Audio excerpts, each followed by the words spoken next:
इस वीडियो में बताई गई सारी जानकारी पब्लिक प्लेटफॉर्म पर उपलब्ध है। इसमें ऐसी कोई जानकारी नहीं दी गई है जिससे हमारे सुरक्षा बलों की गोपनीयता भंग होती है। डिफेंस डिटेक्टिव सेना का सम्मान करता है और उन्हीं जानकारियों के आधार पर काम करता है जो सार्वजनिक रूप से मौजूद। इजराइल का एयर डिफेंस सिस्टम दुनिया का सबसे पावरफुल और हाईटेक एयर डिफेंस सिस्टम माना जाता है।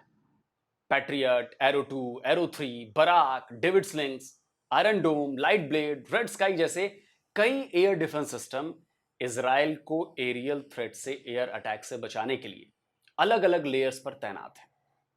लेकिन अब इजराइल जल्दी ही एक और एयर डिफेंस सिस्टम डिप्लॉय करने जा रहा है और उसका नाम है एरो 4।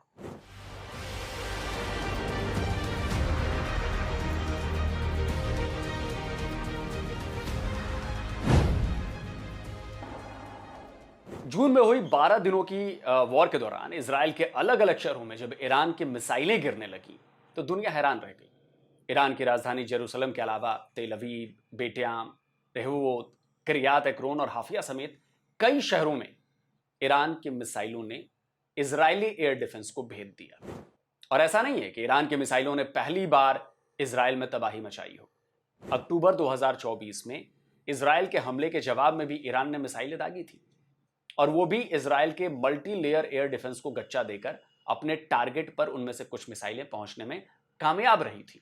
इजराइल में तबाही मचाने वाली ये ईरान की हाइपरसोनिक और बैलिस्टिक मिसाइल्स थी और ये इजराइल के लिए बहुत बड़ा झटका था। देखिए, कोई भी एयर डिफेंस 100% सिक्योर नहीं होता, लेकिन तब भी गलतियां हो जाती हैं। तो इजराइल अपने बनने के बाद से ही कॉम्बैट सिचुएशन में रह रहा है। हमास, हूतीज, हिजबुल्लाह जैसे जो आतंकी संगठन है वो उस पर लगातार हमले करते रहते हैं। इसके अलावा वो ईरान के अलावा भी कई अरब मुल्कों से भी जंग लड़ रहा है अलग अलग फ्रंट पर। इसलिए वो अपनी डिफेंस को हमेशा अपग्रेड करता रहता है। वो दुनिया से 4 कदम आगे चलता है। अटैक के साथ साथ वो डिफेंस पर भी बहुत ज्यादा जोर देता है। तभी उसने एयर डिफेंस के कई लेयर्स तैयार किए हैं और अब वो नेक्स्ट जनरेशन एयर डिफेंस जैसे स्काई सोनिक और आयरन बीम जैसे सिस्टम भी डेवलप कर रहा है। लेकिन इनसे पहले वो एरो 4 नाम का एक और नया एयर डिफेंस सिस्टम बना चुका है। इजराइल एरोस्पेस इंडस्ट्रीज के सीईओ बोइज लेवी ने हाल ही में एक इंटरव्यू में बताया है कि एरो 4 तैयार हो चुका है और बहुत जल्द उसको डिप्लॉय कर दिया जाएगा। Eh bien, je vous donnerai un scoop encore meilleur, si vous voulez. Arrow 4 est en développement depuis longtemps maintenant. Nous allons terminer les phases de développement et commencer la production. अब सवाल उठता है कि आखिर ये एरो 4 क्या है और क्या ये ईरान की मिसाइलों से इजराइल को बचाने में सक्षम होगा। तो दोस्तों, बात यह है कि एरो 4 इजराइल के एरो सिस्टम का ही अपग्रेडेड वर्जन है। इजराइल साल 2021 से इस एरो 4 के डेवलपमेंट प्रोग्राम में जुटा हुआ था और इसमें अमेरिका की मिसाइल डिफेंस एजेंसी भी शामिल है। अब इस खबर को देखिए, लिखा है इजराइल ने और एरो 3 मिसाइल के ऑर्डर दिए हैं। इसके साथ ही एरो 4 के लिए भी तेजी शुरू कर दी है ताकि हाइपरसोनिक खतरों से बचा जा सके। तो इसका सीधा मतलब यह हुआ कि एरो 4 एक ऐसा एयर डिफेंस सिस्टम है जो हाइपरसोनिक मिसाइल्स को इंटरसेप्ट करने के लिए बनाया गया है। अभी इजराइल ने इस एयर डिफेंस के स्पेसिफिकेशंस जो हैं वो शेयर नहीं किए हैं, लेकिन बताया जा रहा है कि ये एंडो एक्सो एटमोस्फेरिक मिसाइल है, यानी ये धरती के वायुमंडल के बाहर और अंदर दोनों जगहों पर थ्रेट को इंटरसेप्ट कर सकती है। वायुमंडल का एक्सोस्फीयर धरती से करीब 700 किलोमीटर ऊपर शुरू होता है, यानी ये एरो 4 की मिसाइल वहां तक भी पहुंचकर अपने टारगेट को डिस्ट्रॉय कर सकती है। और इस मिसाइल की जो रिपोर्ट्स आ रही हैं, जो सोर्सेस के मुताबिक इस मिसाइल की जो स्पीड है वो 10 मैक के करीब है, यानी आवाज से 10 गुना ज्यादा तेज है। यह भी कहा जा रहा है कि arrow 4 air defence system Israel के पुराने एरो 2 को रिप्लेस कर देगा।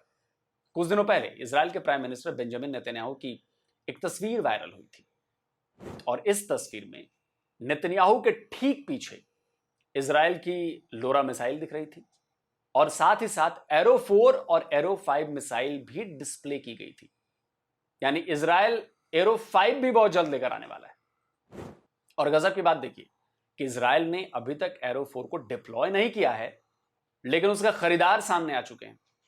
इसी साल मई में खबर आई थी कि जर्मनी इजराइल से एरो 4 एयर डिफेंस सिस्टम खरीदने में बहुत ज्यादा दिलचस्पी दिखा रहा है। यह है भरोसा इजराइल की एयर डिफेंस टेक्नोलॉजी का। तो अब इंतजार है कि इजराइल के इस नए एयर डिफेंस सिस्टम एरो 4 का जो हाइपरसोनिक मिसाइलों को भी रोकने में सक्षम होगा। और सबसे बड़ी बात कि भारत को भी बहुत जल्द इस पर काम करना पड़ेगा। आपको याद होगा अभी कुछ दिनों पहले जो हमारे फॉर्मर इसरो के चेयरमैन थे, उन्होंने भी इस बात को बताया था कि भाई अब जो बैटलफील्ड है वो बदल चुकी है, अब हाइपरसोनिक मिसाइलों की एंट्री हो गई है। तो जो आपका एयर डिफेंस सिस्टम होना चाहिए वो हाइपरसोनिक मिसाइलों के हिसाब से होना चाहिए।